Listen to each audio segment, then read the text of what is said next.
Olá, está começando o Café Filosófico, um programa que leva você a um momento de reflexão. Hoje eu converso com Williane Oliveira, doutoranda do programa de pós-graduação em Filosofia. Bem-vinda, Williane, tudo bom? Tudo bem. Bom, a ideia é conversar sobre um tema que é niilismo, karma e tecnologia, né? Como é que essas três coisas se associam? E se você pudesse começar falando o que você entende por niilismo, por exemplo. Bom, primeiro eu queria agradecer, o convite do professor a estar aqui e esclarecer que, a princípio, eu estou falando de temas que parecem distintos, porém tem uma relação que hoje eu considero bastante pertinente, né? Eu comecei uma investigação, acredito que há uns 10 anos atrás, sobre a noção de niilismo. E essa investigação parte da ideia de pensar o niilismo como problema filosófico, que é marcado pelo pensamento nietzschiano. Nietzsche é o autor dos fins do século XIX e século XX, que nos dá uma leitura para que a gente possa pensar o que é o niilismo como problema filosófico. E tem uma observação que eu já gostaria de fazendo, porque você fala do ponto de vista filosófico. Um outro ponto de vista seria qual? Seria a literatura. O niilismo, ele era pensado e, digamos assim, tinha mais reverberação, né? Aos intelectuais da literatura, principalmente na Rússia, com Turgenev, com a obra Pais e Filhos e Dostoiévski. E somente Nietzsche começa a tratá-lo como problema filosófico. Claro que os estudiosos do tema sabem que autores como Fichte e o próprio Santo Agostinho já haviam comentado sobre a palavra nihil, né, o nada, em algumas obras, mas com a envergadura que ela ganha, que o tema ganha na obra nietzschiana, somente em Nietzsche mesmo.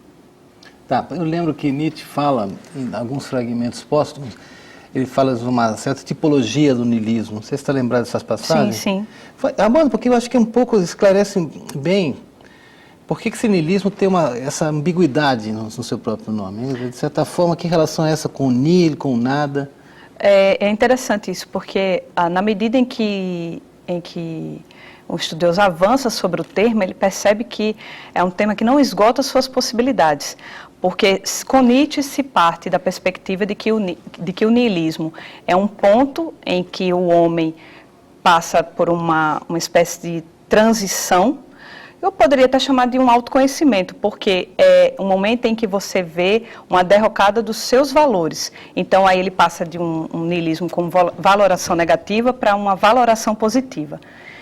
É interessante que em Nietzsche ele assume o aspecto de transvalorização dos valores. E aí, em Heidegger, ele já vai ganhar uma nova roupagem. Enquanto Nietzsche foi pensado como talvez o autor que rompe com toda uma tradição, Heidegger além de uma nova roupagem, dá uma ressignificação para a ideia de niilismo, porque diz que em Nietzsche não se dá essa transvalorização. Na verdade, o que se dá é um acabamento dessa perspectiva, ou seja, o homem no século XX ele é colocado diante da missão ou da perspectiva de perceber que ele não tem mais o valor fundamental que ele tinha antes, que ele alicerçava os seus valores, que era a visão, o correlativo, né, que seria Deus. Uhum.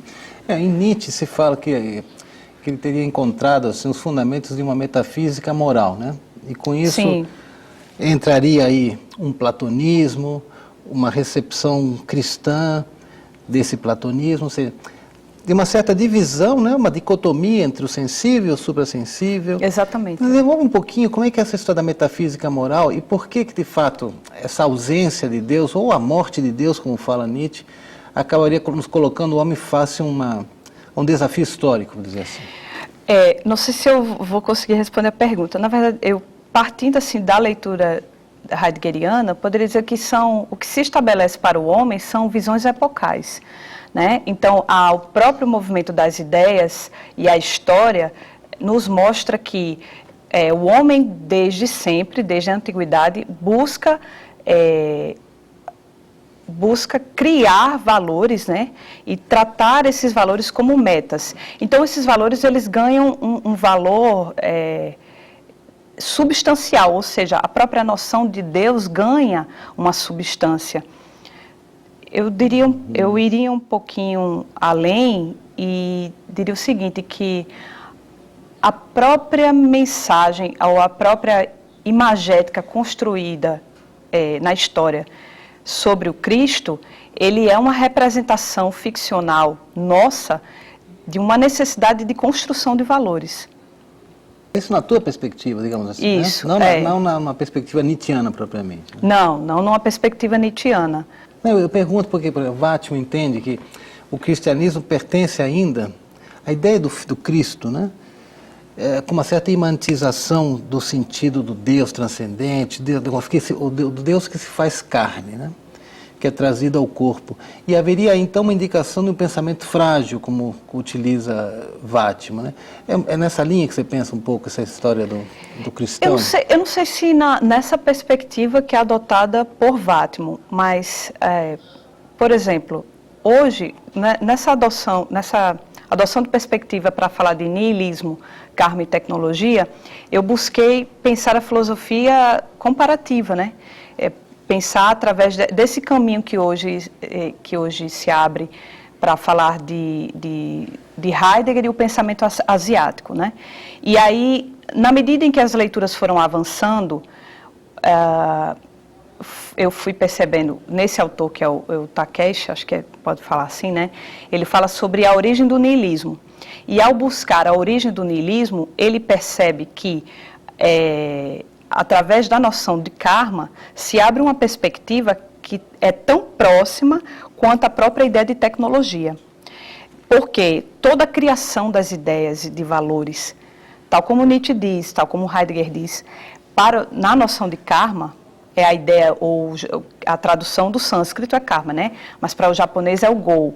É a mesma coisa de você, num plano mental, você cria, você vai reunindo ideias, e aí a reunião dessas ideias seria transmutada numa intenção, a intenção da vontade, que Nietzsche trata como o Zaratustra diz, o assim eu quis.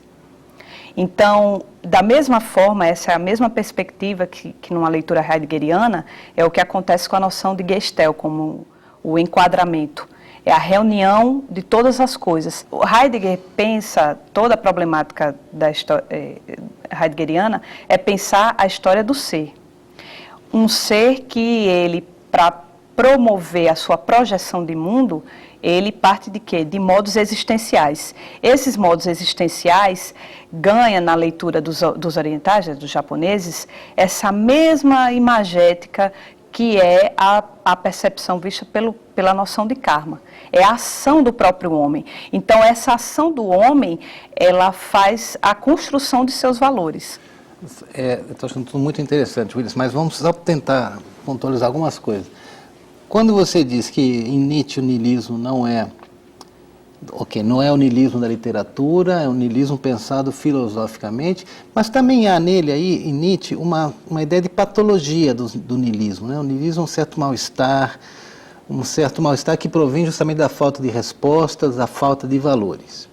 Já em Heidegger, esse niilismo é visto desde uma perspectiva filosófica, mas do ponto de vista muito da metafísica, né? Até da própria incapacidade do homem ocidental de lidar com isso que seria o nada. E aí, claro, em consequência também não saber lidar com o próprio ser. Então, mergulhado e rodeado de entes, o homem se lança nesse frenesi de controle, de apoderamento do próprio ente. Essa seria a história do ser, segundo Heidegger, e o valor que a tecnologia alcançou no mundo que a gente vive. Aí agora você me fala dessa percepção oriental, né, do karma, que de algum modo também coincide com um conceito-chave de Heidegger, que é a Gestalt. Fala um pouco sobre a Gestalt e como é que a gente traduz isso para o português.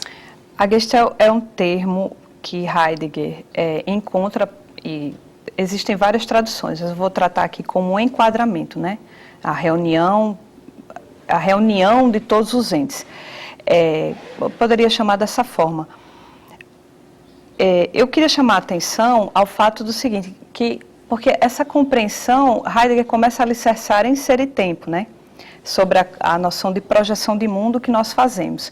Então, o que é interessante quando ele chama atenção sobre esse enquadramento é dizer que, de fato, ele enxerga, é como se a própria noção do niilismo e a própria noção de karma, ela fica transitando ali entre uma dissimulação e uma revelação dos seres. Ou seja, acaba indo naquela ideia que ele fala de que no perigo há o que salva. Porque na medida em que essa origem do niilismo e a própria essência do ser é o mesmo que o oriental está falando, que é o nada, é aonde se dá todas as possibilidades do vir a ser o tempo todo do homem. O que acontece quando se trata de uma questão como é o aspecto da tecnologia, é porque não se está tratando, vamos pensar, partindo da ideia do karma, não se está tratando de uma percepção individual, de uma ética que seria uma... Mas como é que você traduz karma? Ação. Então, imagine que é essa ação que move todas as coisas, ela tem, nessa leitura dos orientais, ela tem o mesmo constitutivo que é o que move a possibilitação das coisas serem, da projeção do mundo. Então, o tempo todo nós estamos indo de acordo com nossos modos existenciais. Então, é o mesmo, é a visão que Heidegger acaba indo de encontro e dizer assim, não tem como frear o mundo da técnica. Mas então é destino. É destino. Mas só que o oriental não acredita, não vê, não é uma questão de crença, né? Mas não enxerga o destino como, do modo cotidiano como enxergamos destino. Tá, mas é nesse sentido que você diz que o pensamento ele é epocal, né? Sim. Então, de algum modo, nós aqui correspondemos a isso que nos chega, de algum modo, né? Então, é esse desafio, mais uma vez voltando, é o desafio que o homem se encontra. Aquele homem nietzschiano que não basta ser homem, né? É preciso superar o próprio homem para fazer frente ao destino que nos toca viver? Ou não é isso? Além de corresponder, na verdade, podemos entrar numa outra questão que é a afirmação de Heidegger no Caminho do Pensamento, da problemática que acaba acontecendo do século XX para cá, é que o homem, a partir do momento que ele quebra com a concepção do valor de Deus, né, como substância, ele começa a dar como destino do homem a ciência. Então, é só apenas uma mudança de valores. Então, é como se o homem não soubesse mais pensar se não for através dessa imagética da percepção dos valores. Entendo, mas aí o próprio Heidegger diz que o homem já não pensa, né? Exatamente. Nesse sentido da tradição, né? Do instaurar valores, já não pensa. Ele faz migrar valores de um outro tipo de pensamento e de outro tipo de linguagem, que é o que você está indicando com a ciência, né? E com a tecnologia. Sim, porque aí, no caso, na discussão da linguagem, língua técnica e língua da técnica e língua da tradição, né? A língua da técnica, ela tem uma tendência a superficializar as ideias, né? E a língua profunda, que é a que ele chama atenção através do pensamento de Goethe, é aquela que talvez consiga, de fato, dar uma abertura, uma dimensão profunda do que é o homem, né? Desse homem que beira a incompletude. Aí tem duas coisas que eu quero te perguntar. Primeiro, que é objeto do teu estudo, talvez por isso você não queira abordar muito, mas eu gostaria que pelo menos você desse uma pincelada sobre as chamadas conferências de Bremen, porque elas são anteriores à questão da técnica, que é um tema fundamental nessa nossa conversa, mas onde Heidegger, de certa forma, eu vou dizer que é otimista, mas ele está à espera, digamos, de uma transformação dessa relação do homem com a realidade. Essa virada, né, do ser e tal. Fala um pouco sobre isso, que seriam essas 4 conferências que vão marcando, digamos, o caminho que levará até a questão da técnica. Como concepção de mundo, da própria técnica, como Gestalt e tudo mais. Nas conferências de Bremen, é um momento, talvez considero, de transição de leitura do próprio Heidegger, e ao mesmo tempo ele arremata as principais ideias do que ele vai pensar acerca da técnica, né? E ali entra a ideia do perigo, da própria técnica, da volta e da Gestalt. Então, nessa reunião, eu diria que os Seminários de Bremen, ele é um passo para a transição do que a gente vai ver depois em outros textos, onde ele vai falar sobre o texto da serenidade, ou até um indicativo para uma mudança de leitura do que primeiro foi inserir tempo e depois ele vai refazer esse caminho e não pensar mais em uma superação da metafísica. Não se trata mais de superar, é de pensar que o projeto do homem é esse aberto, né? Pensar sempre a ideia de possibilidade. Tá, aí a segunda questão é muito mais para pensar desde o nosso lugar, desde a nossa língua, ou seja, pensar desde o português e desde a possibilidade dos poetas brasileiros. Heidegger tem sempre uma referência a Hölderlin, enfim, a outros vários poetas, e ali ele encontra até uma sentença que você fez menção agora, de que onde mora o perigo também se dá a salvação. Eu tenho em mente essa ideia de incompletude a partir de Manuel de Barros, que nos deixou há pouco tempo atrás, não é? Pode um homem enriquecer a natureza com a sua incompletude? É interessante. Uma coisa que me chamou a atenção na leitura é que em um determinado momento fala que a noção-chave do budismo é tudo que é transitório. E que o homem ocidental, ele tem dificuldade de pensar as coisas porque ele se apega aos seus próprios valores. E ele toma seus valores como a verdade. Então, um grande enriquecimento, eu acredito, talvez por essa razão, Heidegger é o pensador do século XX mais importante, né, da história da filosofia, porque propõe essa virada para que o homem ocidental consiga perceber que a verdade ela não existe. A verdade ela é uma possibilidade, uma criação do próprio homem. Então, a poesia, como você citou aí, né, ela tem essa dimensão da profundidade porque ela ela revira o sentido de todas as coisas. Ela não se trata mais da linguagem extraordinária. Ela é a única capaz de refletir isso que no Karma é tido como o desejo do ego, né? A ânsia, o homem está sempre ansioso por algo. E nessa ansiedade, essa ansiedade ela é própria do homem porque é essa incompletude dele. E essa ânsia, ela não é sanada através nem da tecnologia, nem dessas ferramentas que a sociedade atual não. Mas essa era a promessa, me parece, não era isso? Esse apoderamento do ente. Isso, exatamente. E essa ânsia só pode ser, não é sanada, mas para que se tenha uma conexão direta com o seu próprio ser, através da linguagem profunda, que seria a poesia e as artes de um modo geral. Tá, mas de que serve a poesia para essa transformação? Você falou tipicamente como um homem da técnica, né? Isso. Porque, de fato, alguém que é acostumado... Se você falar hoje para um jovem, estudante de jornalismo, que quer ter um iPhone e viajar, ele vai dizer que o sentido da existência dele é essa. Mas, pensando em termos filosóficos, ou a partir da dimensão da perspectiva da arte, não. A única, talvez, tarefa da existência é o próprio existir. E o exercício do autoconhecimento. E você só consegue ir nesse exercício, que eu acredito que é nesse momento que a leitura de Heidegger toca com os orientais, é nessa negação do desejo do ego. Tá, eu compreendo isso. Mas, de qualquer forma, me explica por que a poesia tem essa força toda? Em que consiste esse vigor poético como para permitir uma transformação na própria essência do homem? Como é que você vê isso? A partir de Heidegger, pelo menos. Eu acredito, isso é muito pessoal, é difícil dizer. Porque quando você trata, por exemplo, de uma dimensão da realidade como é a tecnologia, qualquer pessoa vai saber dizer por quê. Porque se está se tratando, acho talvez até de uma memória coletiva. Mas quando se trata em termos existenciais, cada momento seu ele é único. E cada vez que você lê uma poesia, o modo como essa poesia te acolhe, como você enxerga, ela é única.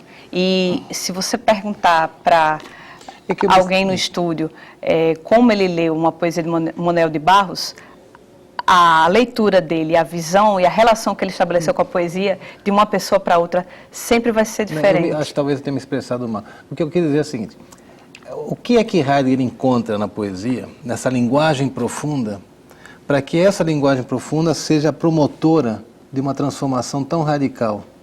Porque se é o destino histórico que nos toca viver, portanto, a tecnologia é esse karma também. O que a poesia pode colaborar nisso? Você fala que é um exercício pessoal, mas não tem algo mais aí? Ou seja, que diga-nos, que nos mostre como é que o que é a linguagem. Aí seria uma mudança, talvez, de perspectiva da realidade, que talvez é o que ele busca na ideia de serenidade. Porque essa mudança, ela não seria mais no âmbito individual. A linguagem da tecnologia, a gente sabe como funciona. É uma linguagem que tem objetivos, que ela se pauta resultados e ela é muito útil. É porque ela tem um compromisso com uma possibilidade de verdade. Sim, uma possibilidade de verdade, mas muito importante, né? A gente só sobe num avião porque confia nos engenheiros. Aí eu me pergunto, por que eu devo confiar num poeta? O que o poeta me traz? Como é que o poeta colabora com a minha existência? É isso que eu gostaria de entender. Porque ela te abre as possibilidades existenciais do seu próprio mundo. Talvez ela desvele o seu mundo.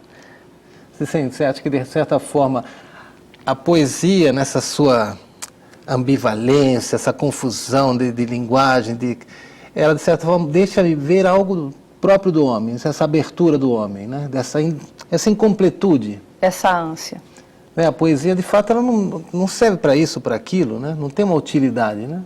Antes é o cultivo do inútil, eu diria. Exatamente. Ela não tem o compromisso que a técnica tem em te possibilitar afirmações de verdade. É diferente, de fato, como você falou, o avião, você vai entrar, você sabe que ele vai funcionar. Ela não tem esse compromisso. Não se trata disso. É um compromisso consigo mesmo. Do poeta e do leitor. Do poeta e do leitor. Tá. Aí você tocou um outro ponto que eu acho sempre muito legal colocar, que é a própria ideia de serenidade. Queria que você falasse um pouquinho sobre isso, porque você falou em karma, daqui a pouco a gente vai começar a entender que a serenidade resulta numa inação completa, num não fazer, até como um símil do que é a meditação oriental.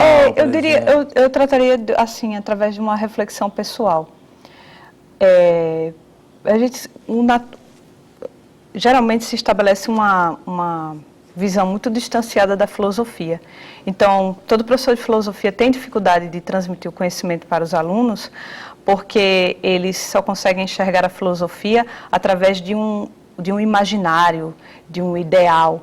Mas quando você consegue transportar essa ideia e mostrar que todas as coisas são a partir das imagens mentais que construímos, e aí nós vamos categorizando a realidade, é possível construir uma forma de conhecimento. Então, quando se fala em budismo, o budismo diz tudo que é transitório. Nós vivemos uma realidade em que estamos sempre pensando no futuro. E é um futuro que nunca chega. E quando ele chega, a gente já está pensando novamente no futuro. Mas isso é próprio do homem, digamos. Do modo de ser do homem, não é?